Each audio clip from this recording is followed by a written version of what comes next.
जगाच्या पाठीवर ना कुठेही प्रगती होईल माझी, पण इथे राहिलो ना तर नक्कीच नाही होणार.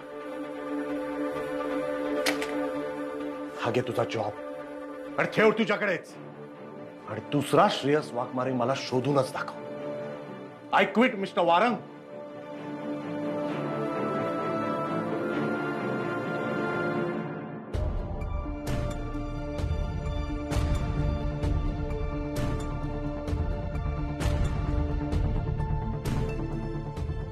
टाळ्या वाजवायची खूप हौस आहे ना तुम्हा सगळ्यांना. तुमच्यासारखे दुप्पट एम्प्लॉईज माझ्या हाताखाली काम करतील तेव्हा पुन्हा एकदा तुम्हाला टाळ्या वाजवाव्या लागतील माझ्यासाठी. आणि काय रे कुशल, लाज नाही वाटत तुला? चोऱ्या माऱ्या करून डील मिळवतोस. अरे हिम्मत असेल तर कष्टाने मिळव ना. आणि हा वारंग मूर्ख या तुमच्यासारख्या लोचट लोकांना पाळून ठेवले. एक गोष्ट सांगतो ती लक्षात ठेवा. हा श्रेयस वाघमारे रिक्स अँड अँगल कंपनीपेक्षा मोठी कंपनी उभी करेल आणि ती सक्सेसफुली रन सुद्धा करेल. आणि या वारंगला दाखवून देईन मी की बिझनेस ग्रो कसा करायचा. वाघमारे साहेब चहा. त्या वारंगला दे, त्याला गरज आहे त्याची.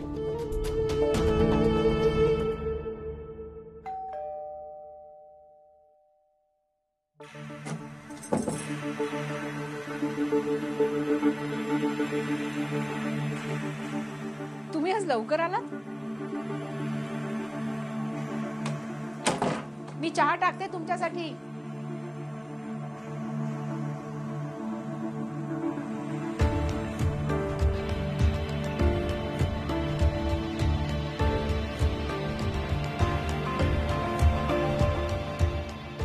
काय हो, आज लवकर आलात? नोकरी सोडली. काय? एवढं दचकायला काय झालं? तूच म्हणत होतीस ना बिझनेस नाही करू शकत. आता दाखवतो करून. तुम्ही खरंच नोकरी सोडली? नाही, गंमत करतोय. खरंच सोडली का?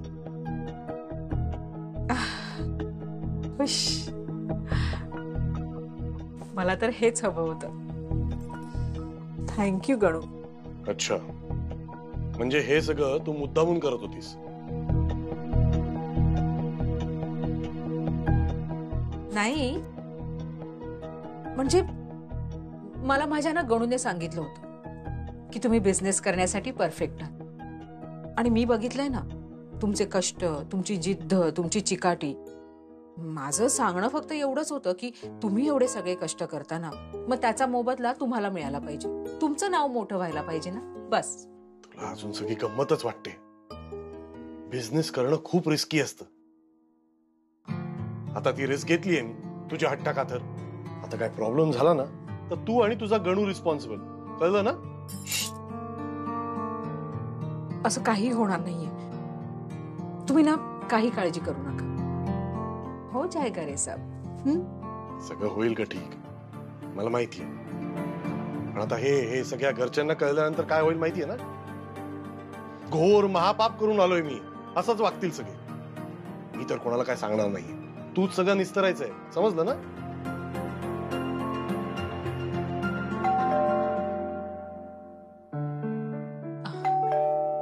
आई बाबा आले असतील.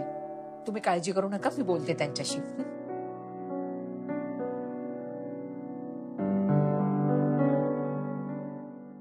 संजू, विद्युत, काय झालं संजूला?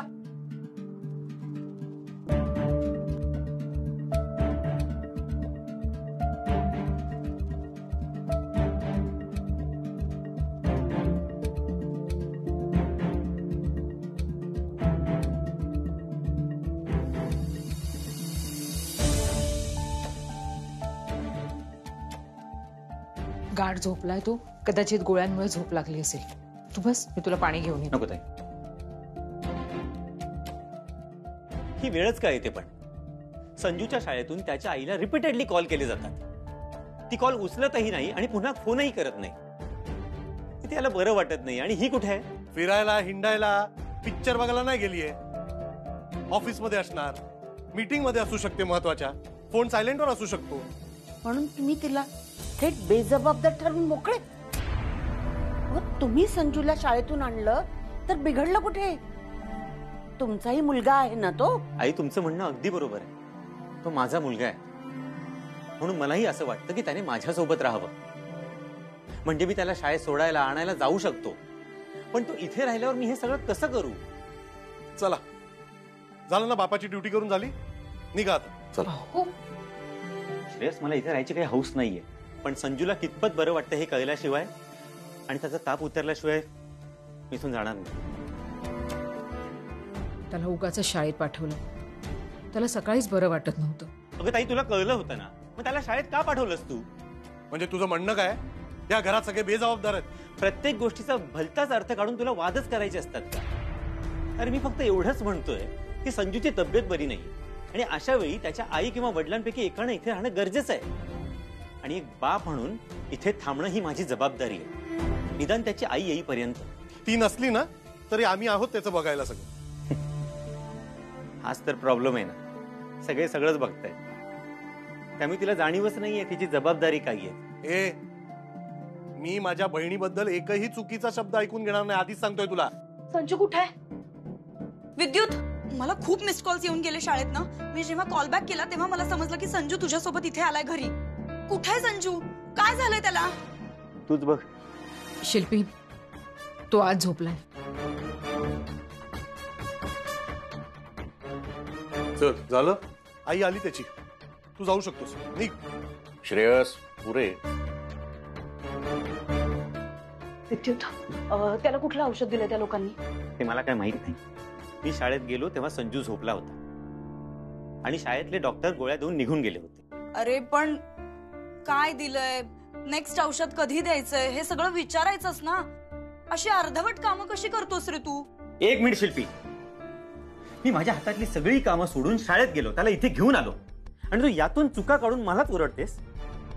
शिल्पी, आपल्या घरातून तू संजूला घेऊन जेव्हा इथे राहायला आली होतीस ना, तेव्हाच मी तुला सांगितलं होतं की संजूकडे दुर्लक्ष होता कामा नये. त्याच्या बाबतीत कोणतेही कॉम्प्रोमाइज मला चालणार नाही. 100 वेळा शाळेतून तुला फोन केले, तुला जमत नाही ना तर हे सगळं सोडून दे, नोकरी सोड.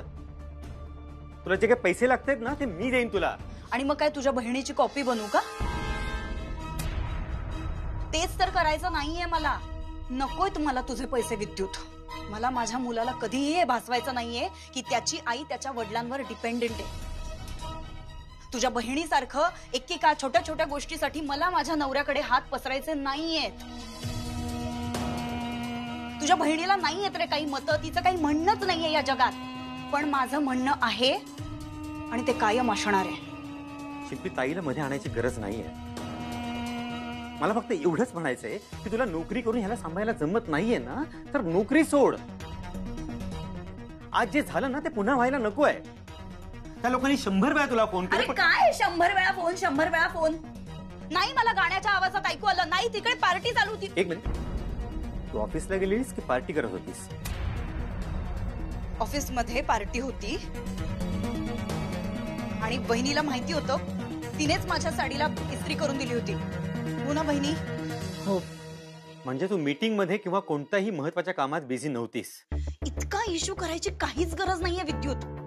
माझ्या सिनियरच्या प्रमोशनची पार्टी होती, नॉर्मल पार्टी. उगाच चान्स मिळालाय म्हणून मला वाईट ठरवून मोकळा होऊ नकोस. चुका काय फक्त माझ्याकडनंच होत नाही, तुझ्याकडनंही होतात, तेही वारंवार. साधं फी भरायला तुला वेळ नसतो. शिल्पी, मी संजूची फी रेग्युलरली भरतो. ती ऑनलाईन सुद्धा भरता येते. त्या दिवशी स्पोर्ट्स इन्चार्जला भेटायला सांगितलं होतं, गेलास नाही. कुठे होतास तू? हा, कुठे हिंडत होतास? शिल्पी, मी हिंडत नव्हतो. मी काय? बोल ना, बोल. सगळं सेटल केलं. म्हणजे बाबा, FIR झालेलाच नाहीये, त्यामुळे सगळं सोपं झालं. पण तुम्ही हे कार्ड घ्या आणि आधी श्रेयसला घरी घेऊन जा. काही नाही. नाही, तू बोलूच शकत नाही सारे, कारण तुझ्याकडे बोलायला काही नाहीच आहे. आणि हो, तू संजूच्या शाळेत का गेला नाहीस याचं उत्तर तुझ्याकडे त्या दिवशी सुद्धा नव्हतं आणि आजही नाहीये, कारण मुळात तू फक्त आणि फक्त टाइमपास करत होतास. विद्युत, त्या दिवशी तू कुठे होता सांग तिला. बाबा, मी त्या दिवशी एका महत्वाच्या कामात होतो. विद्युत, तिला सांग त्या दिवशी तू पोलीस स्टेशन मध्ये होतास आणि हिच्या भावाला बाहेर काढण्याची सोय करत होता. सांग तिला.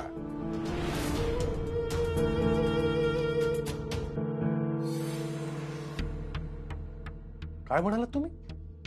Police station? पण पोलीस स्टेशन मध्ये तू का होतास आणि कधी? आई थांब ग जरा. तू पोलीस स्टेशनला आलेलास? श्रेयस, मी सगळं समजावून सांगतो. म्हणजे तू आला होतास? Shreyas, let me explain. No, तुला आता मला एक्सप्लेन करायची गरज नाहीये. आता ज्या व्यक्तीने मला एक्सप्लेनेशन द्यायचं ना, तोच व्यक्ती मला देईल.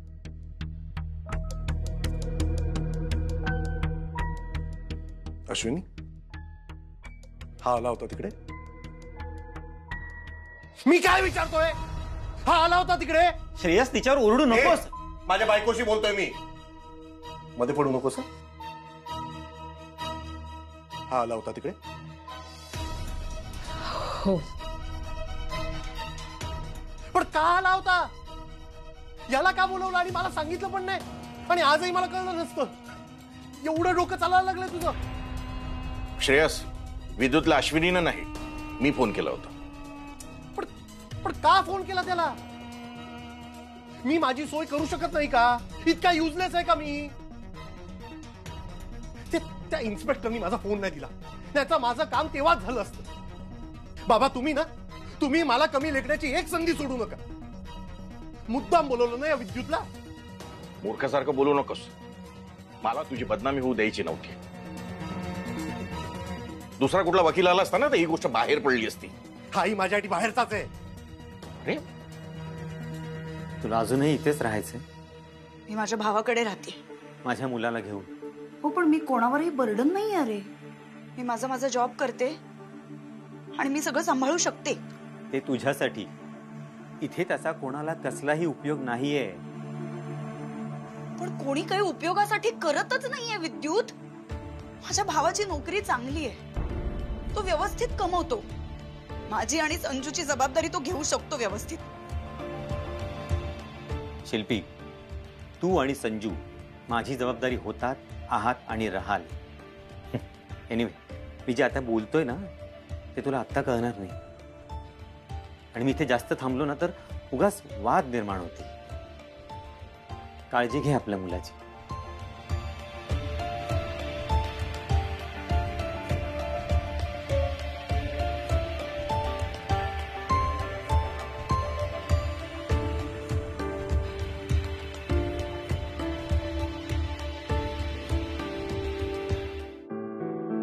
बापरे. बस बस बस बस. हळू. पप्पा आले होते, मला भेटले का नाही?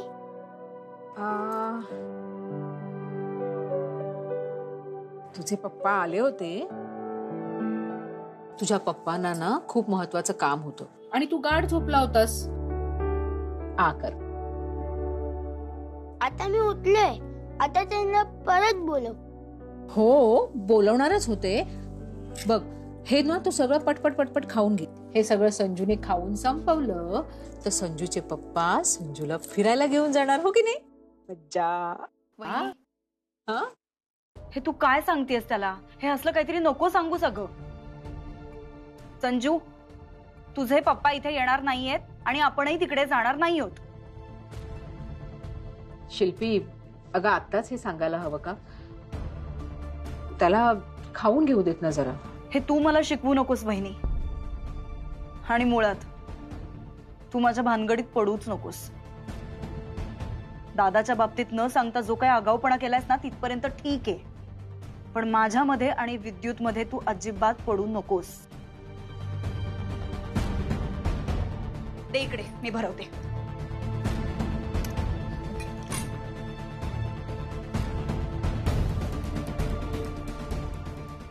चल बाबडेश, पटपट पटपट फिनिश करू. हा, हे मला मामीच्या हाताने खायचंय.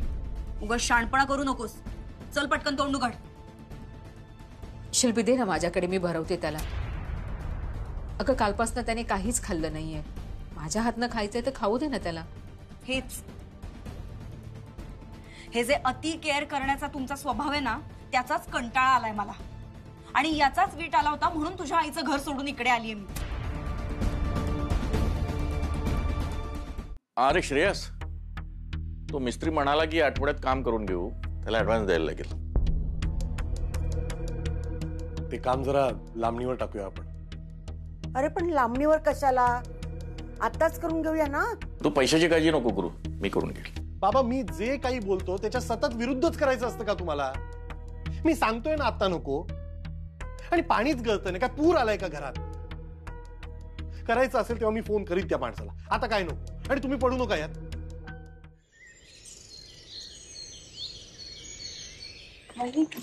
कुहूला आज तू सोडशील का? मला जरा दुसरीकडे जायचंय. मी सोडते. असू दे अश्विनी, मी सोडतो कुहूला. चल ग. बर. चला. एक मिनिट बाबा. हा. चल जा लवकर. चला, बस आली असेल. दादा, आज तू ऑफिसला जाता जाता मला तो सिल्वर मॉल आहे ना, त्याच्या टर्न पाशी प्लीज सोडशील ना.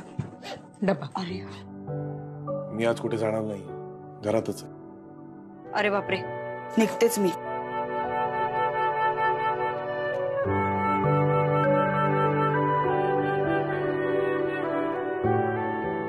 अहो तुम्ही नोकरी सोडल्याचं सगळ्यांना सांगून का नाही टाकत? काल तुझ्या भावासमोर शिल्पी काय बोलली ऐकलंस ना? असं धाडकन सांगता येणार नाही सगळ्यांना. शांतपणे विचार करून सांगावं लागेल. आणि हो, तेही तू सांगणार आहेस, मी नाही.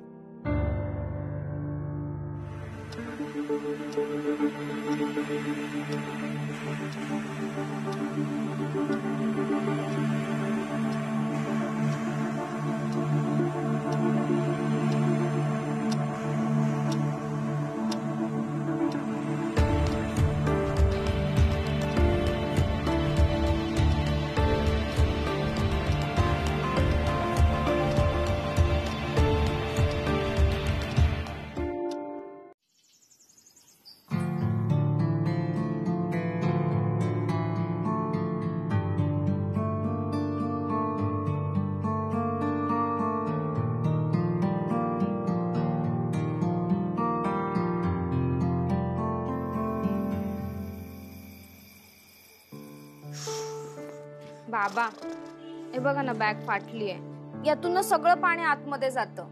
मला कॉलेजसाठी नवीन बॅग घ्यायचे, पैसे द्या ना. मयू इकडे ये. हे बघ ना. अगं एवढीच तर फाटली आहे ना बाळा, शिवून घेऊ ना आपण. पण का शिवायची आई? बाबा मला मागच्या महिन्यातच नवीन बॅग घेऊन देणार होते. ते बिझी होते म्हणून राहून गेलं. मी जाऊन नवीन बॅग घेणार. बाबा मला नवीन टिफिन बॉक्स, तो फुटलाय. मामा मला नवीन शूज, ते फाटलेत. बाबा टिफिन, मामा शूज, मामा शूज, मामा शूज. गप्पा बसा. बॅग, टिफिन, शूज कोणाला काही मिळणार नाही. आणि मयुरी, आता अनावश्यक खर्च करणं बंद कर. बाबा या दोघांमुळे तुम्ही मला का बोलताय? आणि हे अनावश्यक नाहीये. मामा शूज, मामा शूज. कोणाला काही मिळणार नाही सांगितलं ना मी. दादा, तू त्याच्यावर कशाला ओरडतोयस? संजू बेटा, मम्मा तुला घेऊन देईल ना नवीन शूज. आतू, मग तू मला पण नवीन टिफिन बॉक्स घेऊन देशील? कुहू, तुझा टिफिन बॉक्स नवीनच आहे की नाही? यु नो, आपल्याला सगळ्यांनाच ब्रेकची गरज आहे. ब्रेक म्हणजे? One day picnic. आपण कुठेतरी ट्रिपला जाऊया. Yes, correct idea. पण जायचं कुठे? बाबांच्या ऑफिसच्याच क्लबवर जाऊया का? म्हणजे ते एम्प्लॉई डिस्काउंट पण मिळून जाईल आपल्याला. अरे हो, आणि तिकडे फूड पण छान असतं. दादा, तू उद्या ऑफिसला गेलास ना की सगळ्यांसाठी ते बुकिंग करूनच टाक. पहिली गोष्ट, उद्या मी ऑफिसला जाणार नाही. आणि दुसरी गोष्ट मयुरी तुझ्यासाठी जरा अभ्यासाकडे लक्ष दे. हे शॉपिंग, पिकनिक, बॅग्स हे सगळं सोड आता. बाबा पण नाही, मयू हे हे जरा तू आवर. अहो चला आपण बाहेर जाऊया जरा. मला नाही जायचं वॉक. अहो